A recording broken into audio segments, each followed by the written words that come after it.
પુષ્ટિ સંહિતા ભાગ બીજો, પારા નંબર 229 ઉપરથી વાત લઈશું. પ્રસંગ છે, રાજનગરમાં રૈયા રાઘવના ઘરે ડોલમાં અનેક સ્વરૂપ ધરીને જૂથ સાથે પ્રભુજી ખેલ્યા. પાચા બાબાએ કહ્યું, કશરદાસ, પ્રભુજી રાજનગરમાં પધાર્યા. રાજનગરમાં રૈયા રાઘવને ત્યાં પ્રભુજી ડોલોત્સવ કરવાના છે તે સમાચારની મંગળ વધાઈ પ્રભુજીના સર્વ સેવક જનમાં પહોંચી ગઈ.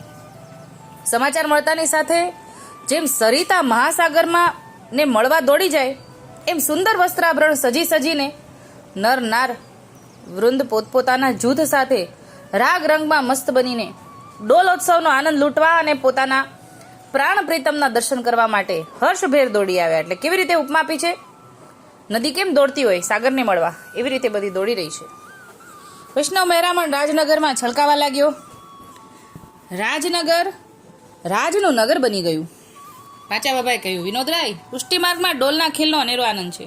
જે ખેલમાં પ્રભુ પોતાપણું ભૂલી જઈને સેવક સાથે ખેલી રહ્યા હોય, અને અલગ અલગ સેવકજન પણ પ્રભુના મહાત્મય જ્ઞાનને ભૂલીને સ્નેહાત્મક ભાવથી પ્રભુને વશ કરી લે છે. ઠાકોરજી વશ થઈ જાય છે અને પોતાના અનન્ય પ્રેમના રંગરાગમાં અનેક રીતે રંગી નાખે છે. એ જ પ્રેમ લક્ષણના ભક્તિનું સાચું રહસ્ય છે, જેમાં રસાત્મિક ભાવની ઊંડી ભાવનાના અનેક રસ ખેલાઈ રહ્યા હોય છે. એ માત્ર પુષ્ટિસ્થ પ્રભુની લીલા છે, બીજે આ લીલાનું દર્શન છે જ નહીં. એટલે પુષ્ટિ માર્ગમાં જ ઠાકોરજી પોતાપણું ભૂલી જાય. બાકી તો મર્યાદા માર્ગ આવે ને ત્યાં મર્યાદા લાગી જાય, ત્યાં પાછા ભગવાન. અહીંયા તો ઠાકોરજી પોતાપણું ભૂલી જાય અને મધ્યમાં આવીને બિરાજે અને ઠાકોરજી બધાની સાથે ખેલવા લાગે. આજે સામી સેવકપણાનો ભેદ ભૂલાઈ જઈને ડોલ ખેલના રસાનંદનું સુખ માણવાનું કોણ ભૂલે? આજે તો પૂર્વના સુકૃત સર્વ સેવકજનમાં ફળદાયી રસરૂપ બન્યા છે. જ્યાં પ્રભુજી સ્વદેહ ડોલમાં ઝૂલીને ખેલવાના છે તે રસરૂપ ખેલ લીલાનું દર્શન તો બ્રહ્માદિક દેવો પણ નિરખતા ભૂલ ભ્રમણામાં પડે એવી પુષ્ટિ રસ લીલાનું અગાધ મહાત્મ્ય છે. જ્યાં ગોલોકાધિપતિ અનંત કોટી બ્રહ્માંડનો નાયક પોતાના સેવક સાથે ખેલી રહ્યા હોય, ત્યાં કોણ શાન ભાન ન ભૂલી જાય અને તે રસને પ્રાપ્ત કરવા કોણ સદભાગી ચૂકે? હવે રાજનગરમાં પાચા બાબાએ કહ્યું, વિનોદરાય, રાજનગરમાં આજે રૈયા રાઘવને ત્યાં વૈષ્ણવ સમુદાયનો મહેરામણ ઉભરાયો છે. રૈયા રાઘવના ઘરના પટાંગણમાં ડોલની સર્વ સામગ્રી તૈયાર કરી હતી. સુંદર કદલીના ખંભ, સુગંધિત વિવિધ પ્રકારના પુષ્પો, આસોપાલોના બંદરવાર વગેરેથી સુશોભિત ડોલ ખેડો કરવામાં આવ્યો. સુંદર મલમલના વસ્ત્રોના ગાદી તકિયા વિછોના બિછાવીને ડોલ તૈયાર કર્યો છે. ડોલમાં ખેલવાની સર્વ સામગ્રી, જેમાં કેસર, કુમકુમ, ફુલેલ, વિવિધ ભાતના અત્તરો, અબીલ, ગુલાલ, અરગજા, વિવિધ સુગંધી કેસર કેસોડાના જલના ગગરા, ચુવાચંદન વગેરે સર્વ સામગ્રી ખેલની તૈયારી થઈ ગઈ છે. પ્રભુજી રૈયા રાઘવની વિનંતીથી ડોલમાં પધાર્યા. સેવકજન અતિ હર્ષાનંદમાં આવી ગયા અને રૈયા રાઘવ તથા તેની વહુ રતનબાઈ શ્રીજીને ડોલ ઝુલાવા લાગ્યા. કીર્તન સમાજ ડોલના પદ બોલવા લાગ્યા.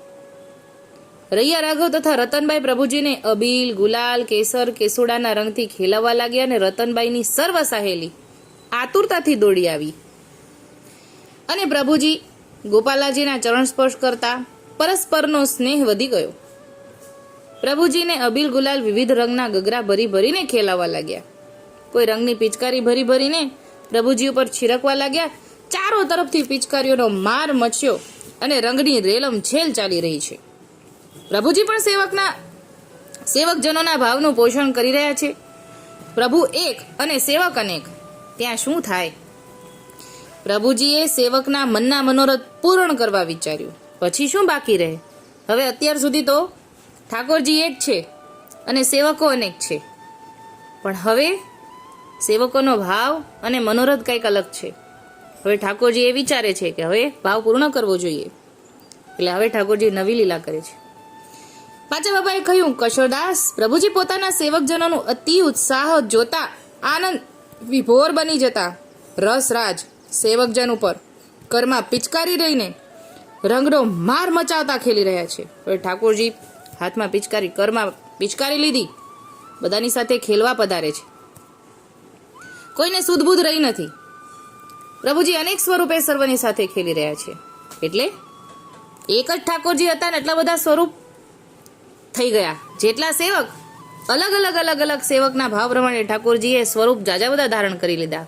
જેવી રીતે રાસમાં એક ગોપી એક ઠાકોરજી, એક ગોપી એક ઠાકોરજી હતા ને, વચ્ચે ઠાકોરજી, બાજુમાં બે ગોપી, એવી રીતે અહીંયા પણ એક ઠાકોરજી મટીને જાજા બધા સ્વરૂપ ઠાકોરજીએ ધારણ કરી લીધા. હવે એક પિચકારી, કેટલા બધા સેવકો, બધાને એમ થાય મને મારો મને મારું, એટલે સ્વરૂપ પણ ઠાકોરજીએ જાજા બધા પ્રગટ કરી લીધા. એવું આવ્યું કે પ્રભુજી અનેક સ્વરૂપે સર્વની સાથે ખેલી રહ્યા છે તેવું દર્શન સર્વને થયું. એટલે કે મને જ મારે છે અને ઓલાને પણ મારે છે, અરે બીજાને પણ મારી રહ્યા છે, તો મને બી મારે છે ને એને પણ મારે છે. હવે એટલે અલગ અલગ સ્વરૂપે બધાને દર્શન થયા, એકાબીજાને આવા દર્શન થયા. અવિલ ગુલાલ કેસરનો કીચ મચ્યો. પરસ્પરની પ્રીતને કારણે કોઈ હાર માનતું નથી. હવે જો ત્યાં પ્રભુતા ભૂલાઈ ગઈ છે, ઠાકોરજીએ પ્રભુતા મૂકી દીધી છે.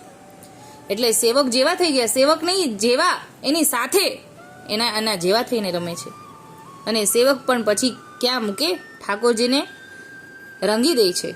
કોઈ હાર માનતું નથી, સેવક પણ હાર માનતા નથી, ઠાકોરજી પણ હાર નથી માનતા.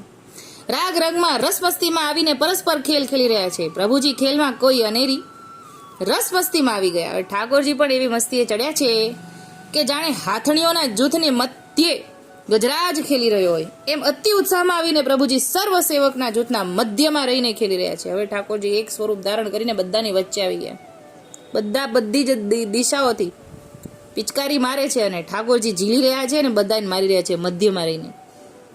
એ લીલાનું દર્શન કરતા કામદેવ પણ પોતાના મનમાં અતિ હર્ષ પામતા નિરખતો હતો. પ્રભુજીએ અલૌકિક સુખ ડોલોત્સવનું રાજનગરમાં રૈયા રાઘવને ત્યાં આપ્યું હતું, જેથી સર્વ સેવક સમાજ અતિ પ્રસન્ન થયો અને પ્રભુજીને ભાવપૂર્વક ખૂબ જ ભેટ ધરી પોતાના જીવનની ધન્યતા અનુભવવા લાગ્યા. વાંચા બાબા કહે છે કશ્યપદાસ, આનું નામ સાચી પ્રીત રીત જે પ્રભુને પણ નિભાવવી પડી. સો મેરે મેરે મેરો સો ઇનસું આઈ બની. રૈયા રાઘવને આપેલ વચન પ્રભુજીએ રાજનગરમાં પધારીને સિદ્ધ કરી આપ્યું. રૈયા રાઘવ તથા રતનભાઈએ પ્રભુજીને વિજય તિલક કરી ચરણ સ્પર્શ કર્યા અને ઘણી ભેટ ધરીને મનોહાર વિનંતી કરી, રાજ તમારો ગોલો જાણીને ક્ષમા કરશો. કોઈ ઓછા અદકુ સેવકના ભાવમાં જણાય તો રાજ આપ તો દયાના સાગર છો. પ્રભુજી અતિ પ્રસન્ન થયા ને ત્યાંથી બીજા દેશમાં પધાર્યા. આપણે આ જાણ્યું આજે રૈયા રાઘવના પ્રસંગ ઉપરથી કે એકલું રાસમાં એક નહીં, હોળી ખેલમાં પણ ડોલોત્સવમાં પણ ઠાકોરજી એક સેવકની સાથે અલગ અલગ સ્વરૂપ ને અલગ અલગ સેવકોની સાથે ખેલી રહ્યા છે. એવું આપણે આ જાણ્યું. ઠાકોરજી એવી લીલા કરી, અનેક સ્વરૂપ ધારણ કરીને હોળી ખેલ્યા.